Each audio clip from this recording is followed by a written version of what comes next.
Olá, seguidores. No vídeo de hoje eu vou comentar com vocês como eu faço a precificação de um fundo de papel, ou seja, como eu defino se ele está caro ou se ele está barato.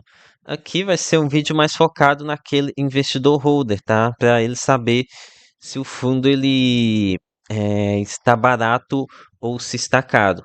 Aqui é o Thiago PS, seu canal Fique Esperto. Então, aqui, esse vídeo foi meio que uma resposta ao pedido aqui do Guf Neto. Ela aqui falou ótimo conteúdo aqui para um vídeo onde eu comento sobre a forma com que eu trabalho para realizar a precificação de fundos de tijolos. E aqui também me pediu o seguinte: logo mais faz um vídeo com precificar papel. Então, agora aqui estou atendendo aqui o pedido desse inscrito. Então, algo que provavelmente vocês já devem ter ouvido falar é que fundo de papel você compra abaixo do valor patrimonial. E isso aqui realmente é uma dica muito útil quando a gente está falando aqui para definir preço de fundo de papel. No entanto, tem como deixar isso um pouco mais elaborado. Isso acontece porque nem todas as vezes o valor patrimonial demonstra todo o valor que tem o real valor daquele fundo de papel.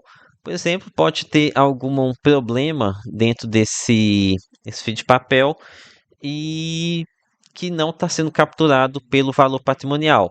Por isso, eu acho muito interessante utilizar a estratégia de realizar a definição de um PVP teto, ou seja, não considerar o teto como se fosse o VP, mas uma fração desse valor patrimonial. Então, valor abaixo de 1, ou até alguns casos até um pouco acima de uma vez valor patrimonial, tá? A depender do fundo, se ele for realmente de alta qualidade.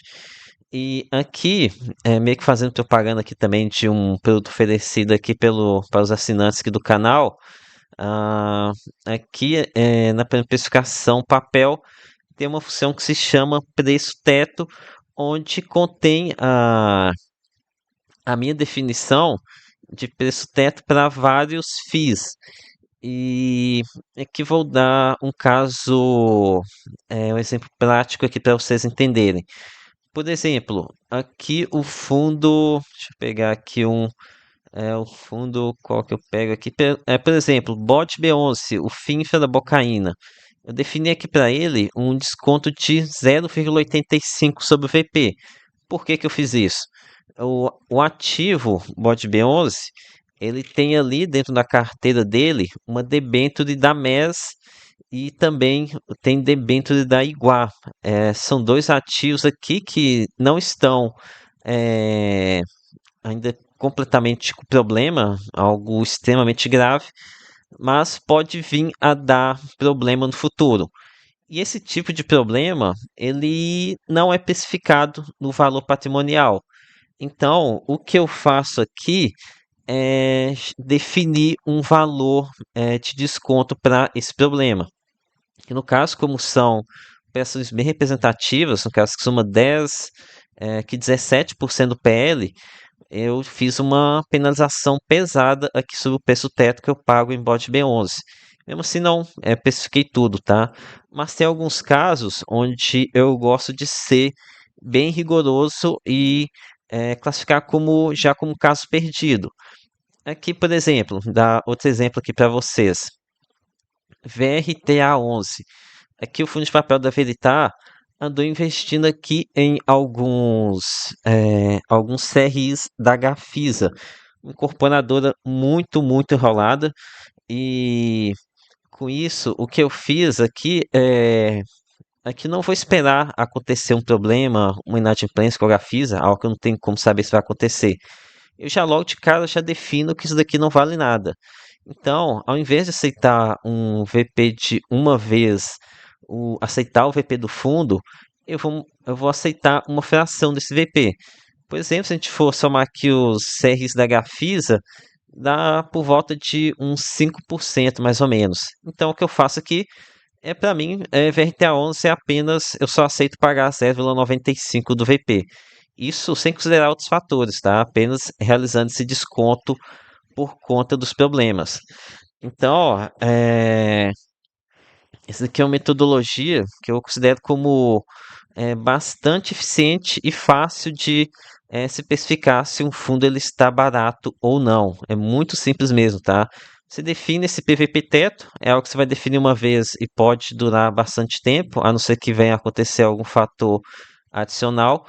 E aí você tem que manter o VP atualizado, né?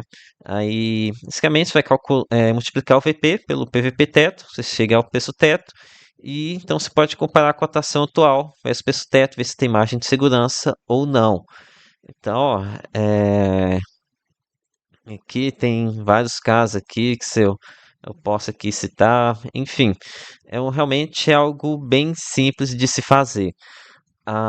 Agora que, além disso, outros pontos que eu considero aqui nessa definição de PVP teto é também histórico do PVP, né? Algo que eu acho que é interessante, porque realmente tem alguns fundos em que não são, não tem problemas, mas que também não são negociados com é, perto do valor patrimonial, né? Que posso dar como exemplo é QIR11 negociado aqui no PVP atual de 0,83, apesar de não ter nenhum produto aqui na carteira, eu faço uma consideração para ter ciência de que o mercado não aceita pagar isso tudo pelo fundo.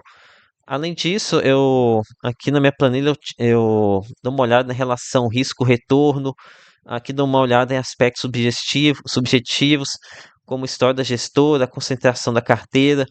Por exemplo, um fundo que ele é super concentrado, ele tem mais risco. Então vai lá e fala, opa, isso daqui pode me causar uma bela de uma dor de cabeça. Então eu já faço de antemão esse desconto no valor patrimonial. Então é basicamente o seguinte: você tem aqui, você começa com um aqui de PVP.